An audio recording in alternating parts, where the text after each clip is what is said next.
মৰমৰ ছাত্ৰ-ছাত্ৰীসকল, আমাৰ আজিৰ আলোচনাৰ বিষয় প্ৰিপজিশ্যন। ইংৰাজী ভাষা শুদ্ধকৈ লিখিব আৰু কোৱাৰ বাবে প্ৰিপজিশ্যন অতি গুৰুত্বপূৰ্ণ বিষয় হয়। গতিকে এই বিষয়টো আমি শুদ্ধকৈ জনাটো আমাৰ প্ৰয়োজন হয়। এই বিষয়ে আমি আলোচনা কৰিম। যদি কিবা তোমাৰ অসুবিধা থাকে তোমালোকে কমেন্ট বক্সত নিশ্চয় জনাব পাৰা। আমি এতিয়া আৰম্ভ কৰিছো। প্ৰথমতে আমি ঠাই বুজাবৰ কাৰণে এট আৰু ইন আমি এই দুটা প্ৰিপজিশ্যন ব্যৱহাৰ কৰো। এট প্ৰিপজিশ্যনটো আমি সাধাৰণতে সৰু ঠাই বুজাবৰ কাৰণে ব্যৱহাৰ কৰো আৰু ইন আমি ডাঙৰ ঠাই বুজাবৰ কাৰণে ব্যৱহাৰ কৰো। আমি বাক্যত এনেকৈ ব্যৱহাৰ কৰো, হি লিভছ ডেছ চানমাৰী।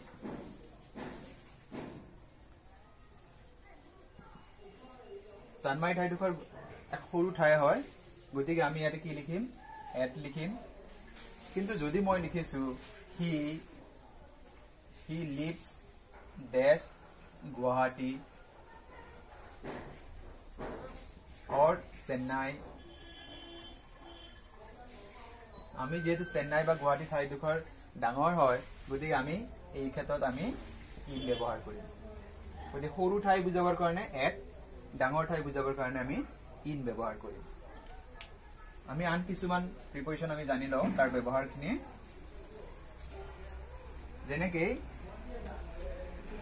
আমি এট, ইন, অন, আমি এই তিনিটা ব্যৱহাৰ আমি জানি ল'ম বাৰু। এইবাৰ আমি সময়ৰ ক্ষেত্ৰত আমি যদি নিৰ্দিষ্ট সময় বুজাব লগা হয় তেন্তে আমি নিৰ্দিষ্ট সময়ৰ ক্ষেত্ৰত আমি এট ব্যৱহাৰ কৰো। যেনেকে our school begins dash 9 AM। যেহেতু 9 AM নিৰ্দিষ্ট সময় বুজাইছে, গতিকে আমি ইয়াত এট ব্যৱহাৰ কৰিম। ইয়াৰ উপৰিও নাইট, নুন এই শব্দৰ আগত আমি এট ব্যৱহাৰ কৰো। ইন শব্দটো, ইন প্ৰিপজিশ্যন আমি চন বুজাবৰ কাৰণে বা মাহৰ নামৰ আগত আমি ইন ব্যৱহাৰ কৰো। যেনেকে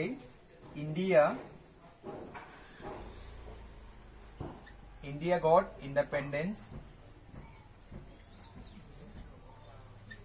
ডেছ 1947। যেহেতু 1947 চন বুজাইছে, গতিকে আমি ইয়াত কি ব্যৱহাৰ কৰিম? ইন প্ৰিপজিশ্যন ব্যৱহাৰ কৰিম। বা আমি মাহৰ নাম বুজোৱাৰ ক্ষেত্ৰতো আমি ইন প্ৰিপজিশ্যন ব্যৱহাৰ কৰো। We will visit Delhi dash July. জুলাই যেহেতু মাহৰ নাম, গতিকে ইয়াত আমি কি ব্যৱহাৰ কৰিম? ইন ব্যৱহাৰ কৰিম। অন প্ৰিপজিশ্যনটো আমি বাৰ বা তাৰিখ বুজাবৰ ক্ষেত্ৰত আমি ব্যৱহাৰ কৰো। যেনেকে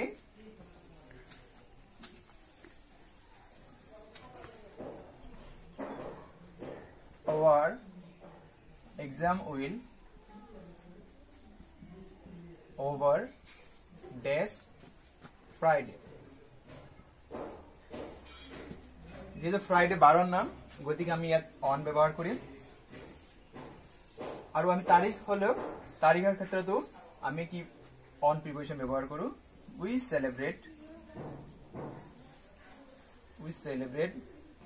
Republic Day dash 26 January। গতিকে ইয়াত আমাৰ তাৰিখ বুজাইছে, আমি ইয়াতে অন প্ৰিপজিশ্যন ব্যৱহাৰ কৰিম। আমি এবাৰ আমি অন্য এটা প্ৰিপজিশ্যন ব্যৱহাৰ শিকিম। যেনেকে ডাই শব্দটোৰ লগত আমাৰ 5 ধৰণৰ আমি প্ৰিপজিশ্যন ব্যৱহাৰ কৰো। ডাই, এই ডাই শব্দটোৰ লগত 5টা বেলেগ বেলেগ প্ৰিপজিশ্যন ব্যৱহাৰ হয় আৰু আমি সেই ব্যৱহাৰখিনি সঠিক ৰূপত জানি ল'ব লাগে। আৰু বাক্যত সাধাৰণতে ডাই প্ৰিপজিশ্যন ব্যৱহাৰ হলে তেতিয়া আমি ডাই শব্দ হিচাপে ব্যৱহাৰ হয়। যেনেকে ডাই অফ যদি বেমাৰ বুজায়, যেনেকে হি ডাইড ডেছ কেঞ্চাৰ। যেহেতু বেমাৰৰ নাম বুজাইছে, গতিকে ইয়াত আমাৰ কি হ'ব? প্ৰিপজিশ্যনটো অফ প্ৰিপজিশ্যন হ'ব। যদি ডাই ইন বুঝায় ডাই ইন আমি যদি এক্সিডেন্ট দুর্ঘটনা বুঝাও তেতিয়া আমি ডাই ইন হয় যেনেকে হি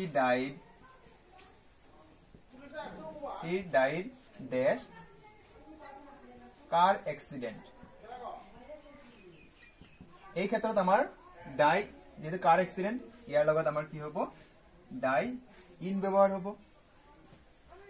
আমি অন্য এটা ব্যৱহাৰ কি লৈছো বাৰু ডাই বাই হ'ব যদি ই বলপূৰ্বক মৃত্যু বুঝায় যেনেকে হ'ব পাৰে suicide drinking poison jumping in front of train এনেকুৱা ক্ষেত্ৰত আমি ডাই বাই ব্যৱহাৰ কৰো যেনেকে হি ডাইড ড্যাশ hanging যেহেতু আমাৰ নেচাৰেল ডেথ নহয় ফোর্সফুল ডেথ হয় গতিকে আমি ইয়াতে ডাই আমি বাই প্রিপোজিশন ব্যবহার করি অন্যটা আন দুটা ব্যবহার আমি শিকি লব পাৰো ডাই ফৰ যদি কোনো ভাল কামৰ বাবে মৃত্যু হয় তেতিয়া আমি ডাই ফর লিখো যেনেকে Kanaklata died dash the freedom of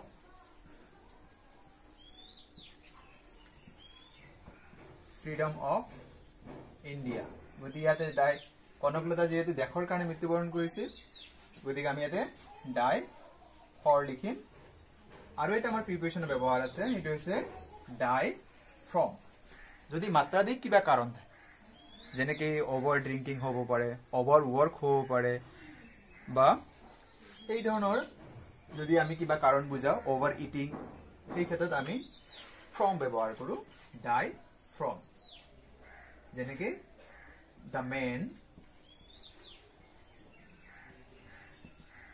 died dash overwork গতি ইয়াত আমি ডাই ফ্ৰম ব্যৱহাৰ হ'ব ছাত্ৰছাত্ৰীসকল তোমালোকে মনত ৰাখিবা যে ডাই শব্দৰ পিছত যদি আমি প্ৰিপোজিশন ব্যৱহাৰ কৰিব লগা হয় যদি খালি ঠাইৰ পিছৰ শব্দৰ প্ৰথমখিনি ওভাৰ থাকে তেন্তে তোমালোকে ফ্ৰম ব্যৱহাৰ কৰিবা কাৰণ ই কিবা মাত্ৰাধিক কাৰণ বুজায় আৰু সেই গতিকে তোমালোকে ফ্ৰম টু এপ্ৰোপ্ৰিয়েট প্ৰিপোজিশন হ'ব এতিয়া আমি ব্যৱহাৰ কিছু শিকি লওঁ যেনেকে আমি সঘনাই আমি পাজলত পঢ়ো যেনেকে এংৰি আৰু এগ্ৰিৰ লগত আমাৰ কি প্ৰিপোজিশন ব্যৱহাৰ হ'ব সেই বিষয়ে তোমালোক কেতিয়াবা কনফিউজ হ'ব গতিকে তোমালোক অলপ জানি লবাচোন এই বিষয়ে এংৰি আৰু এগ্ৰি এই দুটা প্ৰিপোজিশনৰ ক্ষেত্ৰত মনত ৰাখিবা যে এংৰি আৰু এগ্ৰি দুইটাৰ ক্ষেত্ৰতে যেতিয়া আমি মানুহ বুজাও তেতিয়া দুইটাৰ ক্ষেত্ৰতে আমাৰ উইথ প্ৰিপোজিশন ব্যৱহাৰ হয় যেনেকে যে papa was angry dash me যেহেতু মি বুজাওতে মানুহ শব্দ বুজাইছে গতিকে আমাৰ এতে কি হ'ব উইথ হ'ব যদি অন্য কোনো কাম বুজায় তেন্তে আমি তাত কি ব্যৱহাৰ কৰিম ড্যাশ মাই ফেইলিয়ৰ মই কিবা কাম আৰম্ভ কৰিছিলো তাত মই সফল হ'ব পৰা নাই গতিকে তাৰ বাবে দেউতাই মোৰ সৈতে খং কৰিছে গতিকে যে সেই এক্টিভিটি বুজালে তাত আমাৰ এট প্ৰিপোজিশন হয় আকৌ মই তোমালোকক কৈছো যে এংৰি শব্দৰ লগত যদি মানুহ বুজা শব্দ বুজায় তেতিয়া তাৰ লগত উইথ প্ৰিপোজিশন ব্যৱহাৰ হ'ব আৰু অন্য কিবা এক্টিভিটি বুজালে তাত আমাৰ এট প্ৰিপোজিশন ব্যৱহাৰ হ'ব একেদৰে আমাৰ এগ্ৰিৰ ক্ষেত্ৰতো আমাৰ নিয়ম কিছু আছে যে এগ্ৰিৰ ক্ষেত্ৰতো মানুহ যেতিয়া বুজাব তেতিয়া আমি উইথ প্ৰিপোজিশন ব্যৱহাৰ কৰিম আৰু অন্য কিবা এক্টিভিটি বুজালে তেতিয়া আমি তাত টু প্ৰিপোজিশন ব্যৱহাৰ কৰো তোমালোকে বাক্যটো লক্ষ্য কৰিবা he was agree dash me dash my suggestion যেহেতু প্ৰথম বাক্যতে মানুহ এজনক বুজাইছে মি শব্দটো বুজাইছে মানুহ বুজাইছে সেই কাৰণে প্ৰথম প্ৰিপোজিশনটো আমাৰ কি হ'ব উইথ হ'ব আৰু দ্বিতীয় বাক্যটো যেহেতু কিবা এক্টিভিটি বুজাইছে আমি তাত ইয়াতে টু প্ৰিপোজিশন ব্যৱহাৰ কৰিম গতিকে আকৌ তোমালোকক কৈছো যে এংৰি শব্দৰ লগত মানুহ বুজালে উইথ হ'ব, এক্টিভিটি বুজালে এট হ'ব, আৰু এগ্ৰি হলে মানুহ বুজালে উইথ হ'ব, আৰু অন্য কিবা বুজালে আদাৰ এক্টিভিটি বুজালে তাত কি হ'ব টু হ'ব। এতিয়া হৈছে আমাৰ পৰীক্ষাত সঘনাই অহা কিছু বাক্য তোমালোকক আৰু সেই তাৰ ব্যৱহাৰ সম্পৰ্কে তোমালোকক জনাই দিছো। যেনেকে আমাৰ কিছুমান বাক্যত আমি কি লিখো মেড অফ আৰু মেড ফ্ৰম। পৰীক্ষাত আমাক কিছুমান বাক্য দিয়ে, বাক্যবিলাক আমাক এনেকুৱা দিয়া থাকে যেনেকে the table is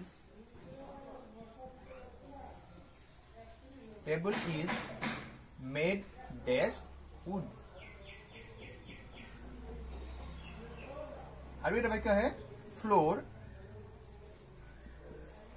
is made dash wheat। বা কেতিয়াবা তোমাক দিয়ে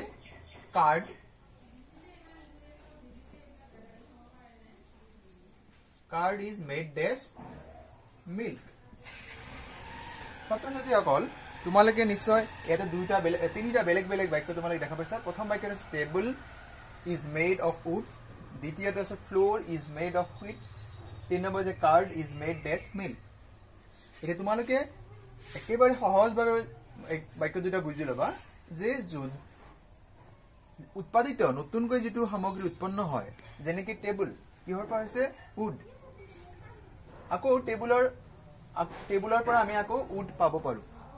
তাৰ মানে ইয়াতে হৈছে যে যদি উৎপাদিত সামগ্ৰীৰ পৰা আমি পূৰ্বৰ অৱস্থালৈ ঘূৰি আহিব পাৰো তেন্তে তাত আমাৰ কি হ'ব অফ হ'ব। আৰু যেহেতু আমি দ্বিতীয় বা তৃতীয় বাক্যটো চাইছো হুইটৰ পৰা আমি কি পাইছো ফ্লোৰ, আটা